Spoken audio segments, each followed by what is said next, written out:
Hai, assalamualaikum. Selamat pagi, semangat pagi. Jumpa lagi dengan ilmu pengetahuan alam biologi. Kali ini kita akan membahas sistem peredaran darah. Yang pertama adalah darah. Darah. Fungsi darah.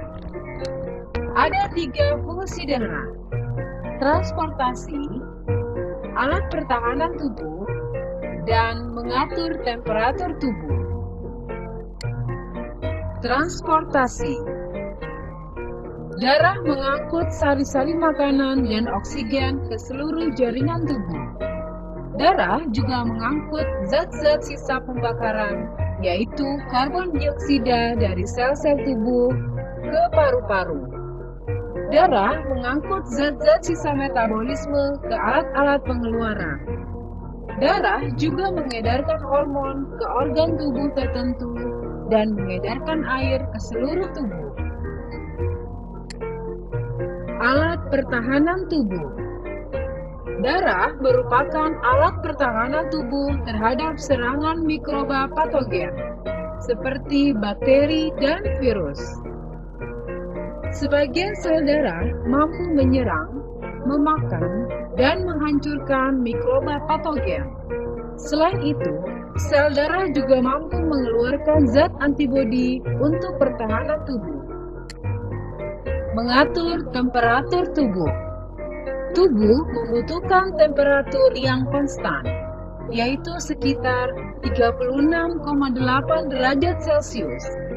Jika salah satu bagian tubuh memiliki temperatur tinggi, maka sebagian panas akan dibawa darah ke bagian tubuh lainnya yang bertemperatur rendah. Komponen darah. Komponen darah terdiri atas plasma darah dan sel darah. Plasma darah. Plasma darah merupakan komponen darah berupa cairan yang berwarna kuning muda. Sebagian besar dari plasma darah adalah berupa air yang di dalamnya terdapat substansi terlarut. Substansi terlarut tersebut yaitu protein, glukosa, lemak, dan garam-garam mineral. Selain itu, di dalam plasma darah juga terdapat substansi terlarut lainnya, seperti hormon, gas, urea, asam urat, dan kreatin.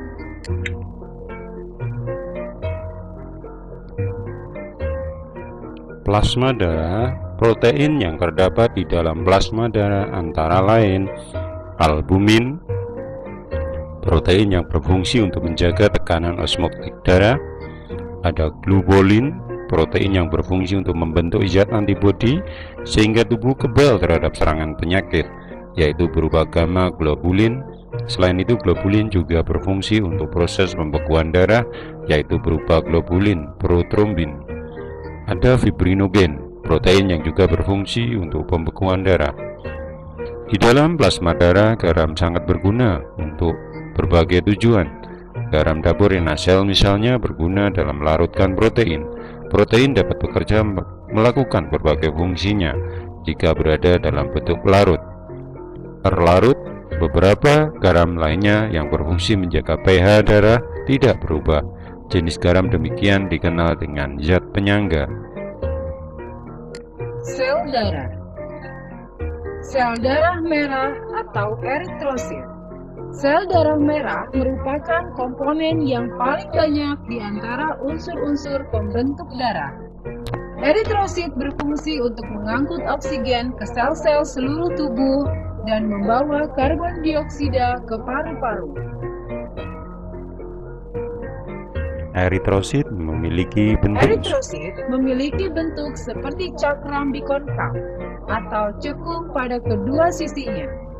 Eritrosit tidak memiliki inti dan berukuran sangat kecil. Setiap eritrosit mengandung sekitar 250 juta molekul hemoglobin. Jumlah eritrosit yang terdapat di dalam darah laki-laki dewasa yaitu sebanyak 5 juta eritrosit per 1 mm kubik darah. Sedangkan di dalam darah perempuan dewasa yaitu sebanyak 4,5 juta eritrosit. Eritrosit biasanya berumur sekitar 110 hingga 120 hari. Eritrosit yang sudah tua akan dirombak di dalam limpa dan hati.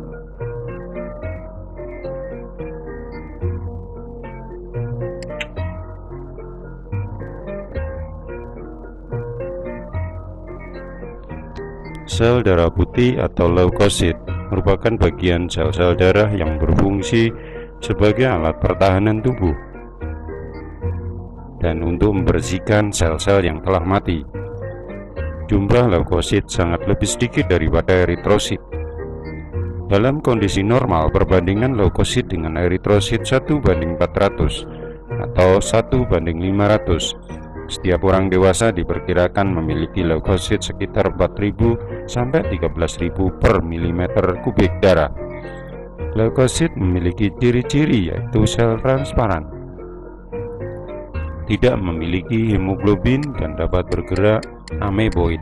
Semua leukosit memiliki masa hidup sekitar 2 minggu. Leukosit dapat dibedakan atas leukosit granulosit dan leukosit agranulosit.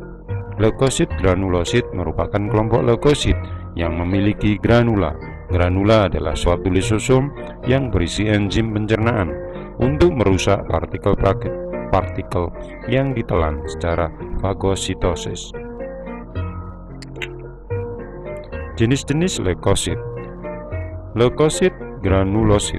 Leukosit granulosit merupakan kelompok leukosit yang memiliki struktur granula di dalam selnya. Leukosit jenis ini adalah neutrofil. Sel yang paling banyak di antara sel-sel leukosit lainnya sekitar 60-70%. Pada saat terjadi infeksi, sel-sel neutrofil akan bergetar, bergerak, menerobos dinding pembuluh darah dan menyerang bakteri atau memakannya. Eosinofil, sel ini berjumlah sekitar 2-3% dari jumlah leukosit. Basofil adalah sel leukosit yang memiliki zat anti beku atau heparin. Heparin berfungsi mencegah terjadinya pembekuan darah di dalam pembuluh. Jumlah sel ini berkisar antara 0,5-1% dari jumlah leukosit. Yang kedua adalah leukosit agranulosit. Kelompok leukosit yang tidak memiliki granula. Leukosit jenis ini adalah monosit. Sel leukosit yang memiliki paling besar dibanding sel-sel leukosit lainnya. Ukuran ini dapat bergerak berputar dalam aliran darah dan dapat menjulurkan kaki palsunya dan membungkus serpian jaringan yang disebabkan oleh infeksi sel yang sudah tua atau patogen lainnya. Monosit bersama neutrofil merupakan leukosit fagositosis utama di dalam tubuh. Limfosit. Sel leukosit kedua terbanyak yaitu sekitar 20-25% dari jumlah leukosit. Limfosit dibedakan atas limfosit B dan limfosit T. Limfosit B berfungsi untuk pembentukan antibodi. Limfosit T berfungsi untuk menghancurkan sel-sel yang terserang oleh virus. Keping darah. Keping darah atau trombosit merupakan bagian darah yang berukuran paling kecil dan memiliki bentuk bulat atau oval. Jumlah trombosit di dalam tubuh sekitar 200.000 sampai 500.000 sel per milimeter kubik darah. Trombosit dibuat dalam sumsum tulang khusus yang disebut megakariosit. Pada umumnya trombosit hanya berumur beberapa jam saja. Demikian penjelasan mengenai sel darah. Kita lanjutkan ke alat peredaran darah.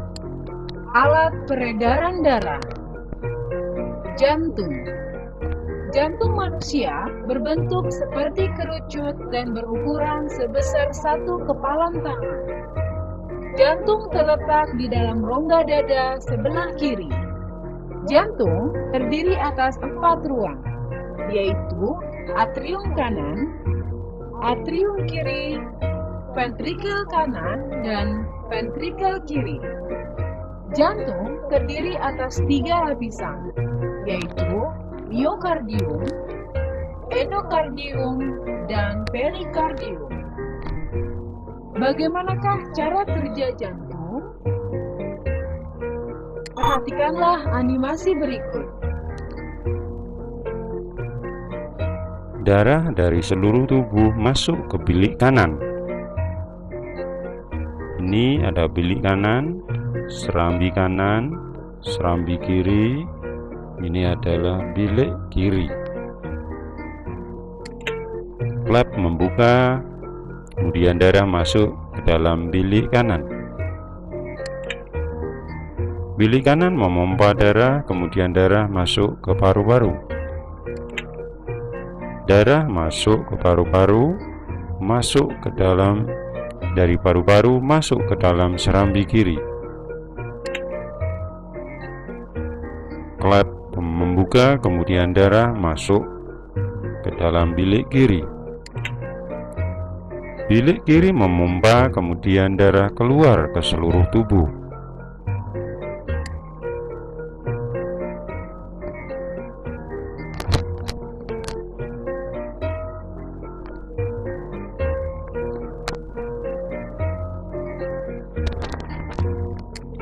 Denyut jantung adalah gerakan kembang kempis jantung sewaktu memompa darah.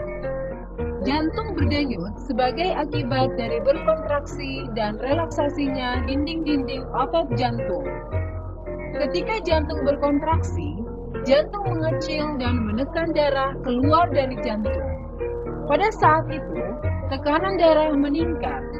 Sebaliknya, ketika jantung relaksasi, jantung membesar dan darah mengalir masuk ke atrium dan ventrikel. Pada saat itu, tekanan darah menurun. Tekanan darah dapat diukur dengan alat yang disebut sphygmomanometer.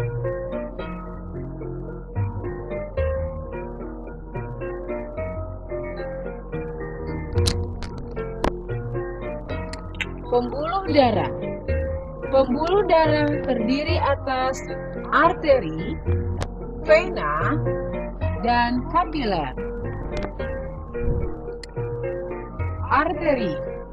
Arteri atau pembuluh nadi merupakan pembuluh darah yang membawa darah dari jantung ke organ-organ tubuh. Arteri memiliki dinding yang tebal, berotot, dan elastis. Arteri bercabang menjadi pembuluh-pembuluh yang lebih kecil disebut arteriol. Selanjutnya, arteriol bercabang lagi membentuk pembuluh-pembuluh mikroskopis yang dapat menembus lapisan antar sel jaringan hidup. Cabang-cabang akhir dari arteriol ini disebut kapiler.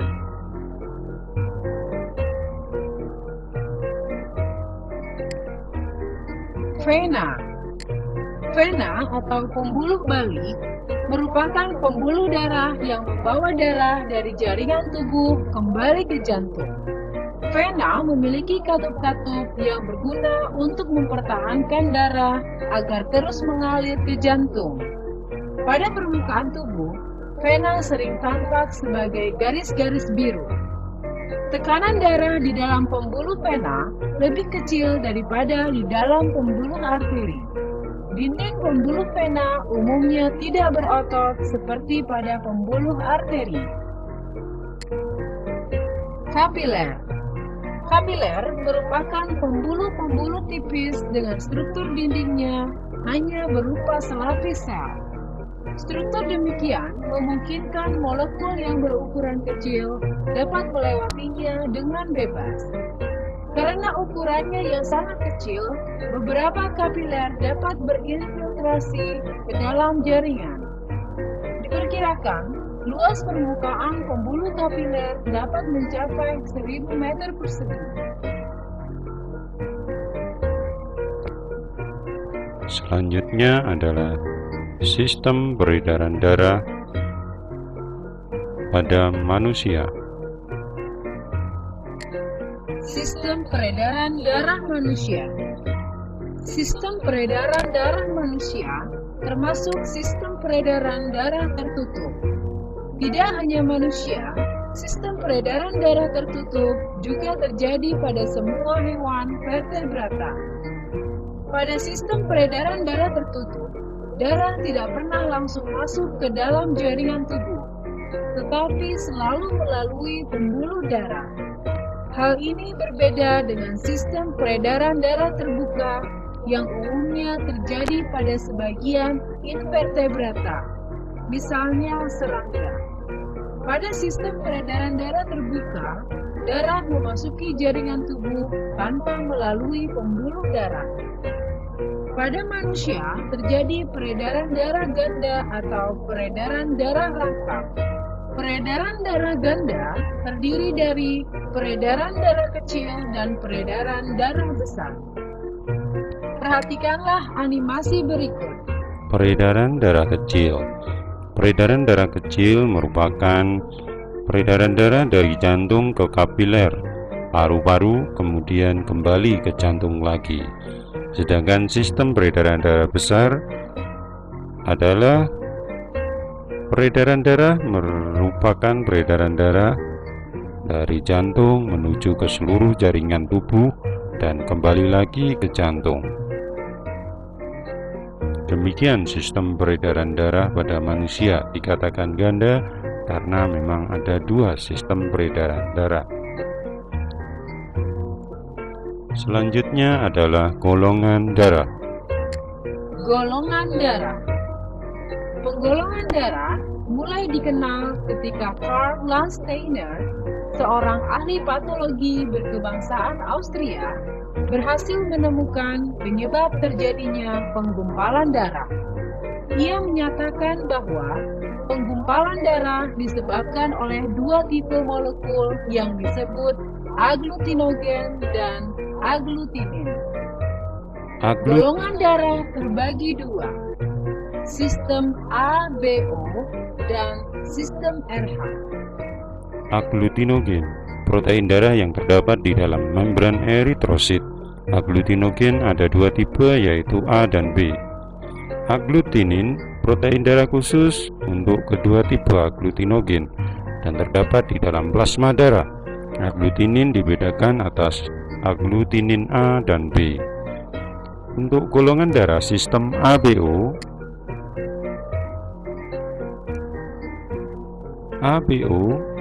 darah yang tidak memiliki agglutinogen tetapi memiliki agglutinin A dan B.